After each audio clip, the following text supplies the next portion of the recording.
Hello दोस्तों, मैं Sunil Sutar, junior account assistant in Indian railway, आप सभी का अपने यूट्यूब चैनल एसएस क्लासेस पे स्वागत करता हूं। तो दोस्तों, आज अपने 13 अगस्त की सेकंड शिफ्ट का एग्जाम अपने करेंगे आज। ठीक है, तो इससे पहले आपने 9 अगस्त, 10 और 13 अगस्त की फर्स्ट शिफ्ट तक अपने कर लिया है कंप्लीट। आज 13 का फर्स्ट कर लिया, सेकंड करने जा रहे हैं। ठीक है, तो ध्यान से देखना पेपर को, पूरे क्वेश्चन अच्छे से देखना, लास्ट तक वीडियो देखना, क्योंकि सारे क्वेश्चन देखा करो। आप स्किप करके देखते हो वीडियो को तो बीच में ऐसा कोई कॉन्सेप्ट रह जाता है, जैसे कोई मान लो ऐसा क्वेश्चन आ गया जिसमें मैं कॉन्सेप्ट आपको बता रहा हूँ कि ये चीज ऐसे लगा सकते हैं आप, तो वो फिर आपका छूट जाता है। तो आप वीडियो को पूरा देखा करो, शुरू से लेके अंत तक, स्किप मत किया करो। तो और इसके अलावा आपको लिए जानकारी है कि अपने कलीग है सुशील बटेसर, रेलवे में सिलेक्टेड है, तो वो आपके लिए मतलब रेलवे के बारे में जानकारियां देते हैं, बहुत ही अच्छे वीडियो बनाती है। तो आपको अगर रेलवे से संबंधित कोई भी जानकारी चाहिए तो आप सुशील बटेसर यूट्यूब चैनल का लिंक मैंने डिस्क्रिप्शन में दिया हुआ है, तो उसको आप ज्वाइन करके विजिट करके और वहां से आप उनको जानकारी दे सकते हैं। ओके दोस्तों, तो चलिए अब अपने चलते हैं, एग्जाम को स्टार्ट करते हैं।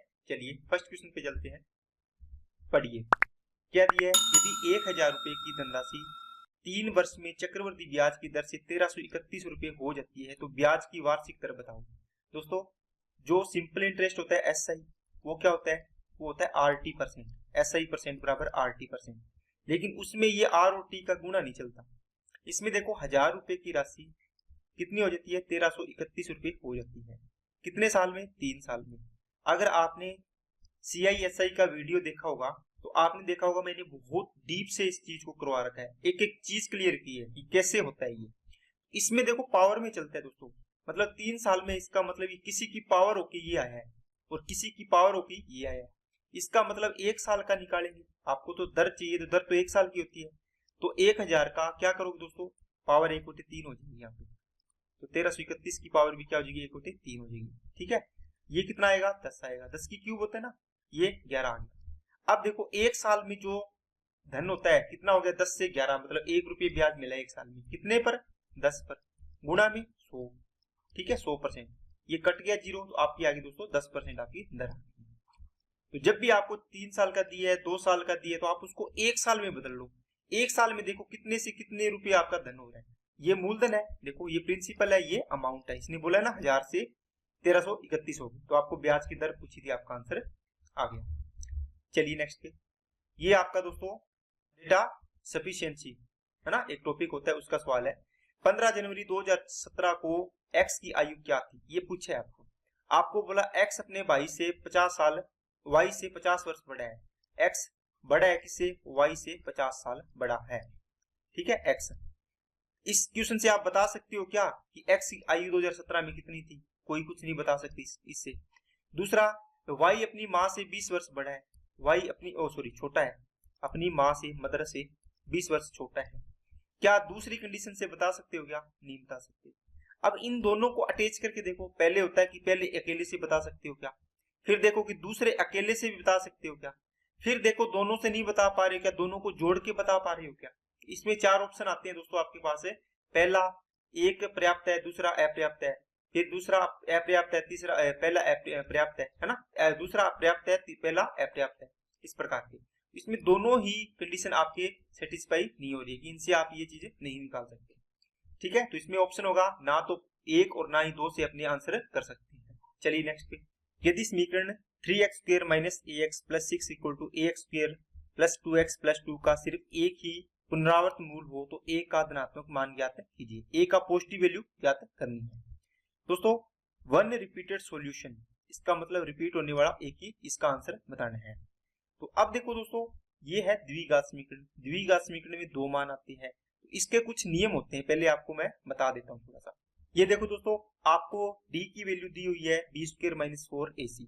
दोस्तों ये किस लिए है, देखो जब भी आप ax² + bx + c = 0 होता है, इसको सोल्व करने के लिए आपको एक फॉर्मूला होता है, x = -b, ये रहा b, ये माइनस आएगा, plus minus √ b² - 4ac upon क्या होता है दोस्तों, 2a होता है। ठीक है, अब देखो दोस्तों, इसके अंदर बात आती है कि आपको ये चीज क्या दी है, ये चीज दोस्तों ये है बी स्क्वायर माइनस 4ac को इन्होंने डी लिख दिया है ना, डी मतलब ये डी क्या आएगा, या तो ये आएगा पॉजिटिव वैल्यू इसके अंदर रूट के अंदर है ना, देखो 0 से बड़ा आएगा तो पॉजिटिव आ गई, या फिर 0 के इक्वल आएगा तो ये खत्म ही हो जाएगा, फिर तो यही बचेगा b/2a है ना, या फिर क्या आएगा दोस्तों, क्या आएगा 0 से छोटा, तो फिर वो इमेजिनरी में चल जाता है, तो ये तो इसको आयोटा से दर्शाते हैं, ये इसकी काल्पनिक संख्याएं होती है। ठीक है, अब देखना है आपको d बड़ा हो 0 से तो इसके दो रियल रूट आएंगे दोस्तों, रियल का मतलब वास्तविक संख्या, एक होती है रियल नंबर और एक होता है दोस्तों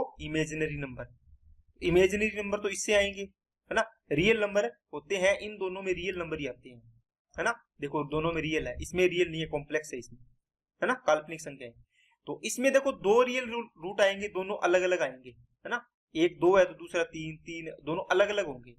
अब इसमें एक ही रियल रूट दिया, इसका मतलब इसका आंसर तो 2 ही होता है, लेकिन इसके जैसे मान लो x की वैल्यू 4 आ गई तो दूसरी भी 4 ही होगी, प्लस की 4 होगी, एक x की वैल्यू 5 आ गई तो दूसरी भी 5 होगी, इसलिए इसको बोल दिया एक ही रूट है, लेकिन द्विघात समीकरण है तो रूट तो 2 आते हैं। ठीक है, तो ये अपने आपको मैंने इसका समझा दिया, अब अपने चलते हैं इस पे, देखो इसको सॉल्व करोगे, ये इधर लेके जाओगे तो 3 माइनस का a एक्स स्क्वायर मैंने कॉमन ले लिया, प्लस माइनस कॉमन ले लो दूसरे वाले में, ये इधर जाएगा तो फिर माइनस का 2x होगा, देखो क्या बचेगा, माइनस कॉमन ले लिया a प्लस 2 इंटू एक्स बचा, ये 6 प्लस का ये 2 इधर जाके माइनस का होगा तो प्लस का 4 बचेगा इक्वल टू 0। अब इसको देखो इसने बोला कि एक ही इसका पुनरावृत्त मूल है, इसका मतलब क्या हो दोस्तों, d की वैल्यू क्या है 0 है, d की वैल्यू 0 का मतलब b square minus 4ac equal to 0 है, या फिर आप इसको ये लिख सकते हो b इक्वल टू 4ac लिख सकते हो ना, कोई कुछ भी लिख लो। तो यहाँ से देखो b की वैल्यू क्या है, आप बोलो सर ये ax स्क्वायर मतलब ये तो पहले वाले कैपिटल a की होगी, इसको अपने b लिख सकते हैं, इसको अपने c लिख सकते हैं है ना, ax स्क्वायर प्लस का bx plus c equal to 0 इससे है ना, इसमें a स्मॉल a अपने यूज कर लिए तो मैंने कैपिटल a लिख लिया। आपके पास होता है माइनस b स्क्वायर, b का स्क्वायर मतलब a प्लस 2 का होल स्क्वायर इक्वल टू किसके 4, a की वैल्यू कितनी है, ये पूरा a है, देखो x स्क्वायर का गुणांक होता है कोफिशिएंट, ये होता है a की वैल्यू 3 माइनस a, और इंटू में c की वैल्यू कितनी है 4 है तो 4 लगा दिया। ओके, अब इसको सोल्व करो, a स्क्वायर प्लस 4 प्लस का 2 इंटू 2 4a बन गया इक्वल टू में 4 चौके 16 कर लो, 16 3 48 और माइनस का 16a। अब यहाँ से a स्क्वायर प्लस का, यहाँ पे प्लस का 4a है, यहाँ पे माइनस का है तो ये इधर आएगा तो किसका हो जाएगा प्लस का, तो ये 20a हो गया, और ये इधर क्या बचेगा, ये माइनस का 44 हो जाएगा, 0 आ गया। अब इस समीकरण को आपको दोस्तों हल करना है, इससे देखो a स्क्वायर बना तो a की वैल्यू आएगी कितनी आएगी 2 आएगी, 2 आएगी, लेकिन आपको कौन सी पूछी है पॉजिटिव वाली, तो पॉजिटिव वाला अपना आंसर हो जाएगा। तब इसके टुकड़े करोगे तो ये बनेगा दोस्तों 22 और 2, तो प्लस का 22 और माइनस का 2 करोगे तो इन दोनों को ऐड करोगे तो 20 बन गया, इन दोनों का गुणा करोगे तो 22 गुना 44 माइनस का 44 बन जाएगा। ठीक है, लेकिन जब a की वैल्यू निकालोगे तो इनका चिन्ह उल्टा कर देना है, 22 का माइनस 22 हो जाएगा और ये प्लस माइनस वाला ये प्लस कर दो, इसके अकॉर्डिंग बना लिया करो है ना पूरा पूरा। फिर आपको बोलना है कि a की वैल्यू क्या आएगी, a की वैल्यू आएगी इसके उल्टे, इसका उल्टा चिन्ह आता है। ठीक है, ये देखो नेगेटिव वाला लेना नहीं, पॉजिटिव वाला आपका आंसर आ जाएगा, तो 2 आंसर आ जाएगा। चलिए नेक्स्ट पे, निम्न समीकरण को हल करो। आपको क्या दिए दोस्तों, ये सवाल देखो बिल्कुल सिंप्लीफिकेशन का सवाल है, बिल्कुल आसान सा। देखो 7 ये माइनस माइनस क्या हो गया दोस्तों प्लस हो गया, 7 और 2 9, 9 चौके 36 ये 4 आ गया, और 4 ये ब्रैकेट के बाहर इसके साथ गुना 4 8 32 तो माइनस का 32 हो गया, डिवाइड है यहाँ पे माइनस का 32 बन गया, यहाँ से डिवाइड होगा, माइनस का 4 इस ब्रैकेट के अंदर वाले को हल करो तो ये कितना होगा, गुणा वाला हल होगा तो ये 5 दिए 15 हो गए, माइनस माइनस तो प्लस हो जाएगा, 19 में से 15 जाएंगे कितना बचेगा 4, और 4 चौके माइनस के 16 तो माइनस का ये 16 आ गया। अब देखो माइनस के 32 को माइनस के 16 से डिवाइड करोगे तो माइनस माइनस प्लस हो गया, ये 16 दूना 32 तो 2 आंसर आ गया। चलिए नेक्स्ट पे, दो संख्याओं का गुणनफल दोस्तों कितना है 0.324 है ना, तो 0.324 ये गुना इनका। अब देखो एक संख्या इसमें से 1.2 है, तो दो संख्या मान लो ये होता है a इंटू बी बराबर आप लिखते हैं 0.324, इसमें एक संख्या 1.2 दे दी, दूसरी संख्या b लिख दो, इसके बराबर लिख दिया, इसको इसके भाग में लेके जाओगे 1.2, इसको डिवाइड करो कितना आएगा, देखो आपको पता है 27 ही आएगा ना, तो लेकिन आपको देखना है पॉइंट्स का खेल, बाकी तो भाग करना ही नहीं पड़ेगा सभी में। देखो 2727 आ रहे हैं। यहाँ देखो 3 अंक छोड़ के है, 1 अंक यहाँ है, तो ये 1 अंक तो कट जाएगा इससे, तो यहाँ आ जाएगा, है ना। 2 अंक छोड़ के पॉइंट आएगा, तो 2 अंक छोड़ के यहाँ पॉइंट लगा दो, तो ये आंसर हो जाएगा इसका, ये आंसर आ गया। ठीक है, नहीं तो दोस्तों ऐसे कर लिया करो, इसके 1 12, इसके 3 अंक है, देखो 1 2 3 अंक है, तो नीचे 3 जीरो लगा दो, नीचे आएगा। इसका 1 अंक है तो इसका ऊपर आएगा, ये जीरो कट गया, इसको काटोगे ये तो 27 आना है, इसने दिया ही हुआ है। नीचे 2 जीरो है, देखो 27 बटे ये, तो इसको 0.27 आ गया। चलिए नेक्स्ट पे, 5 मीटर ऊंचे किसी प्लेटफॉर्म से किसी टावर का उन्नयन कोण। दोस्तों ये दूसरी बार सवाल आया है, मैंने आपको बोला था कि सवालों को आपको ऐसे देखना है कि आपके रिपीट हो रहे हैं सवाल, तो आपको टाइम नहीं लगना चाहिए दूसरी बार में। इसको आपको बोला है कि ये एक प्लेटफॉर्म है दोस्तों, कितना मीटर ऊंचा आपकी बार है, आपकी बार है 5 मीटर ऊंचाई इसकी। कहता है इसके जो प्लेटफॉर्म है इसके शीर्ष है, देखो ये इसका तला है, ये इसका शीर्ष हो गया, शीर्ष से उन्नयन कोण कितना है 30 डिग्री, ये 30 डिग्री है। ठीक है, टावर का उन्नयन कोण कितना है दोस्तों 30 डिग्री। ये टावर है यहाँ से लेके ये पूरा नीचे तक, तो ये 5 मीटर है, ये तो दिया ही हुआ है। यदि प्लेटफॉर्म और टावर के बीच की दूरी ये 40√3 है, तो ये भी 40√3 होगा। ओके, अब मैंने आपको बताया दोस्तों क्या, कि जब आपके पास 30 है तो ये 60 होगा, क्यों, ये 90 आई, टोटल तीनों कोणों का योग 180 होगा। तो 30 के सामने वाली भुजा क्या होगी दोस्तों, बोलो। 30 के सामने वाली भुजा 1 है, तो ये कितनी होगी, √3 होगी, और ये कितनी होगी, 2 होगी। इनका रेशियो बताया था 60-30 के लिए आपको, है ना। देखो 60 के सामने वाली भुजा, हमें देखो 30 डिग्री बड़ा है या 60 डिग्री बड़ा है, 30 डिग्री छोटा है 60 से, तो 30 के सामने वाली भुजा 1 है, तो इसका √3 गुना हो जाएगा, ये बड़ी होगी, 60 के सामने वाली भुजा बड़ी होगी 30 से। ठीक है, और ये सबसे बड़ा कोण है 90 डिग्री, इसके सामने वाली भुजा सबसे बड़ी है।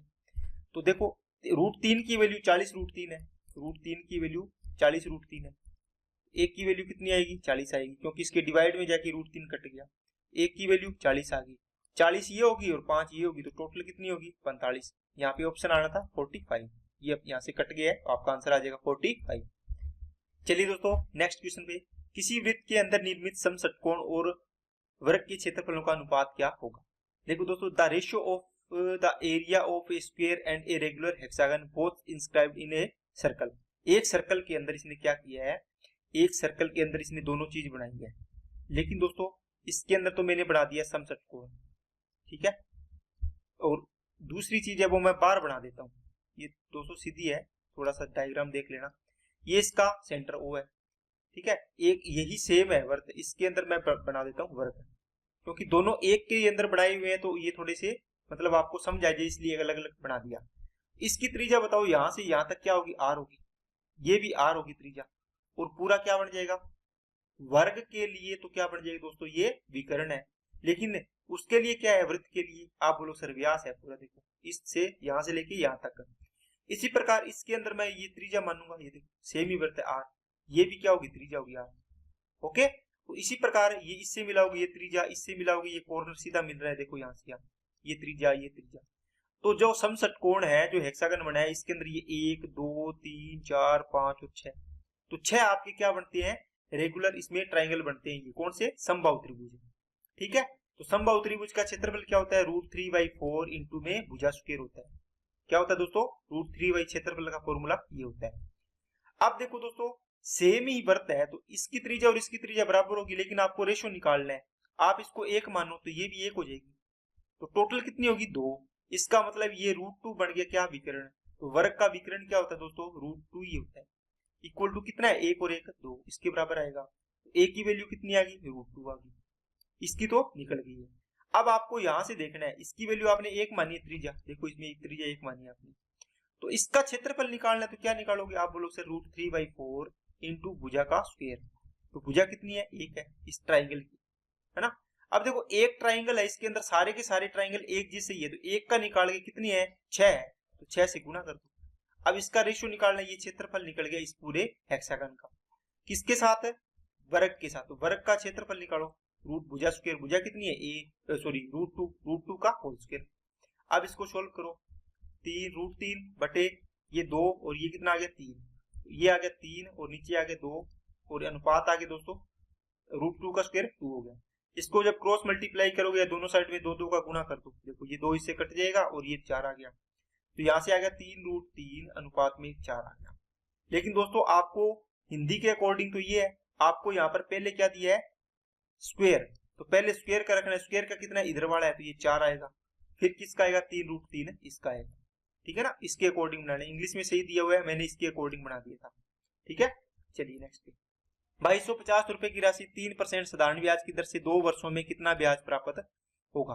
दोस्तों 3% की दर से 1 साल का 3%, 2 साल का 6%, और किसका 2250 का, तो 2250 का 6 दूनी बटे में 100 आएगा, वो हल कर लेंगे अपने।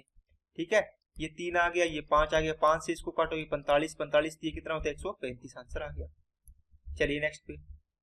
गूंथे हुए आटे में चीनी और आटे का अनुपात 2:7 है। तो चीनी का और आटे का अनुपात दोस्तों कितना है, 2:7 है। इस गूंथे हुए आटे के 9 किलोग्राम में जॉन ने कुछ चीनी मिला दी। ठीक है, चीनी मिलाकर अनुपात 2:5 हो गया। तो दोस्तों ये पहले अनुपात था, अब इसने चीनी मिलाई है। क्या मिलाई है, चीनी। तो कांस्टेंट क्या है, आप बोलो सर आटा कांस्टेंट है, आटे में कुछ नहीं मिलाया। तो बताओ यहाँ पे तो 7 किलोग्राम आटा है, यहाँ पे 5 है, या यहाँ पे 7 है आटा, यहाँ पे 5 है, ये तो बराबर होना चाहिए। आप इसको बराबर कर लो, क्या दिक्कत है। इसको 5 से गुणा कर दो, पूरे रेशियो को इस 5 से, और इस रेशियो को इस 7 से गुणा कर दो। जिसको बराबर करना, आटा बराबर करना है, तो आटे वालों को एक दूसरे से रिवर्स गुणा करना है, उल्टा गुणा करना है। यहाँ 7 का गुणा कर दो, ये कितना आएगा, 5 दूए 10, 5 7 35। ये कितना आएगा दोस्तों, 7 दूनी 14, और 7 5 35। अब देखो आटा सेम हो गया ना। ये कितना मिला है, 4 किलोग्राम। लेकिन आपने कितना मिलाया है, गूंथे हुए आटे में 9 किलोग्राम जॉन ने कुछ चीनी मिला दी, कुछ और चीनी मिलाकर। तो 4 की वैल्यू 9 किलोग्राम आटा है, ये कितना था टोटल 9 किलोग्राम। वैसे कितना है 45, देखो रेशियो में कितना है 45। तो आप इस 45 की रेशियो की वैल्यू कितनी, 9 किलोग्राम को आप 9000 ग्राम कर लो, क्या दिक्कत है। एक की वैल्यू कितनी आएगी, 45 × 90 200 ग्राम आ गया। आपको क्या पूछा है, तो जॉन ने बाद में कितना मिलाया, एक पार्ट की कितने पार्ट, 10 से 14 आ गए, मतलब 4 पार्ट मिलाया। तो 4 की वैल्यू निकालो, तो 4 दूनी 8, तो 800 ग्राम इसने मिलाया है।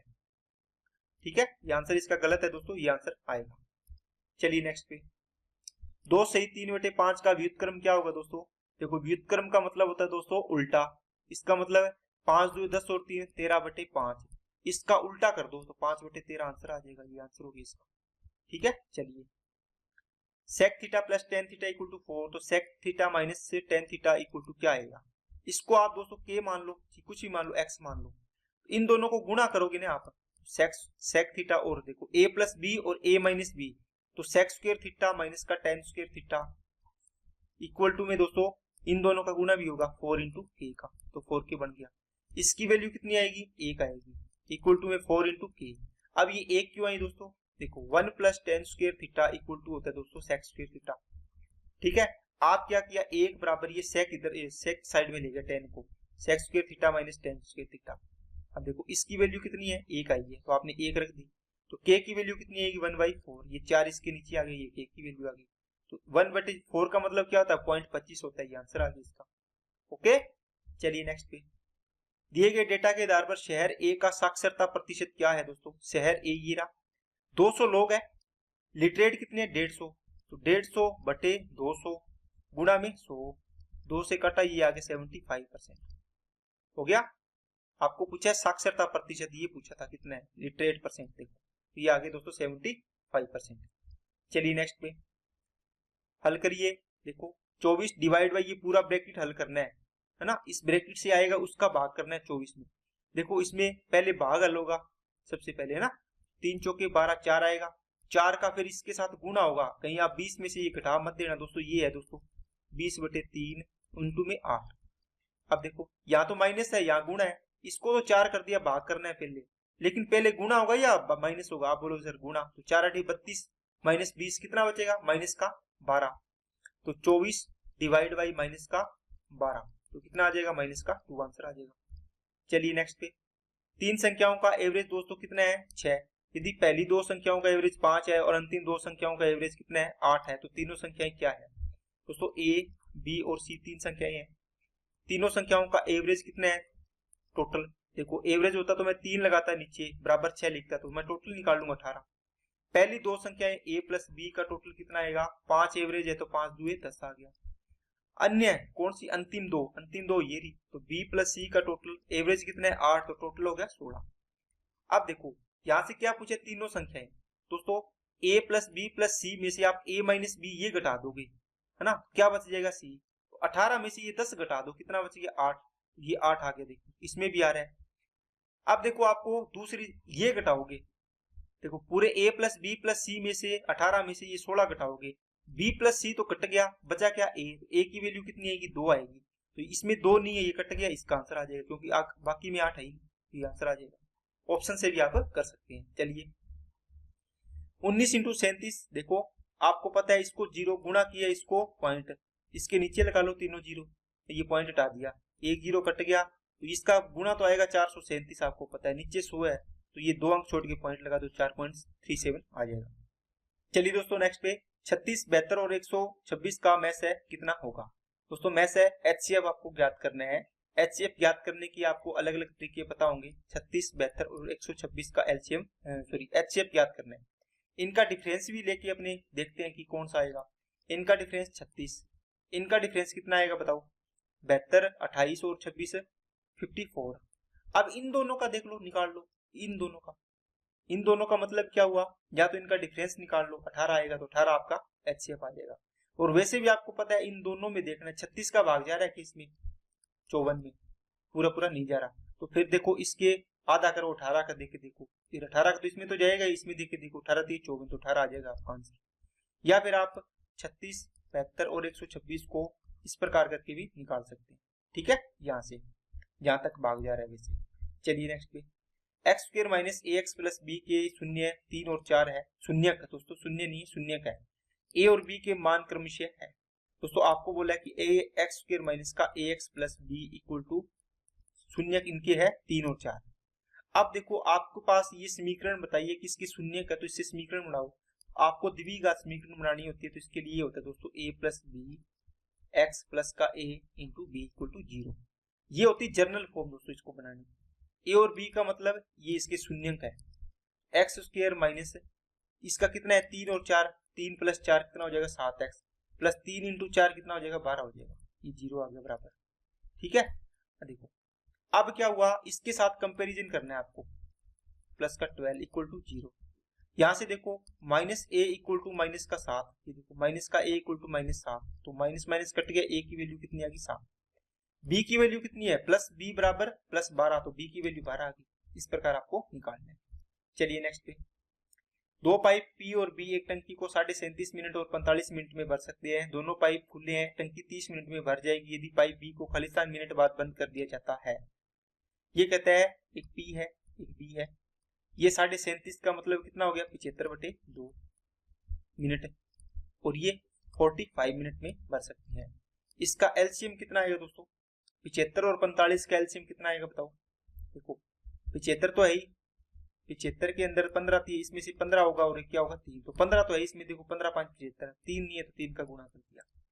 अब इसमें डिवाइड किया 75 का, तो कितना आएगा 75 तो कट जाएगा, ये 2 ऊपर चला जाएगा, 75 इंटू 3 में डिवाइड करना है 75/2 का, ये इससे कट जाएगा, ये 2 यहाँ गया तो यहाँ गया 6, ये 45 के इसमें डिवाइड करोगे कितना आएगा 75 में 45 का, 15 5 75, 15 3 45 है ना, तो 3 से 3 कट गया, तो इस पूरे में करना है तो कितना आएगा 5 आएगा। अब कहता है कि दोनों पाइप खुले हैं, टंकी 30 मिनट में भर जाएगी।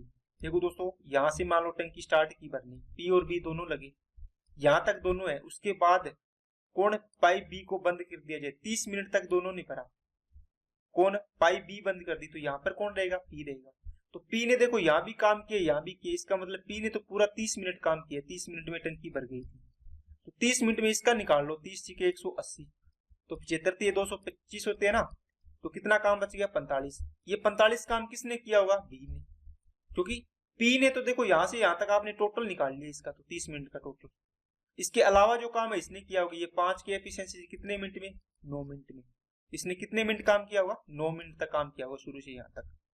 चलिए नेक्स्ट पे दोस्तों 250 का 38% है दोस्तों, 250 का 38% निकालना है।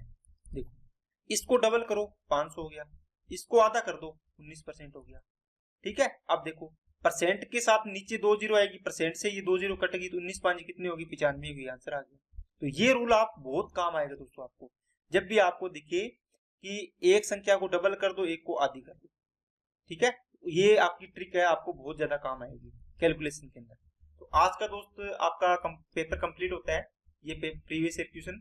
तो आज के पेपर में कुछ क्वेश्चन थे जो बढ़िया लेवल के थे, तो आपको सभी की प्रैक्टिस करनी है। और जो भी आपको बीच बीच में चीजें मैंने बताई है, जैसे टी वाला चीज बताई थी, उनको भी आपको ध्यान से पढ़ना है, ठीक है।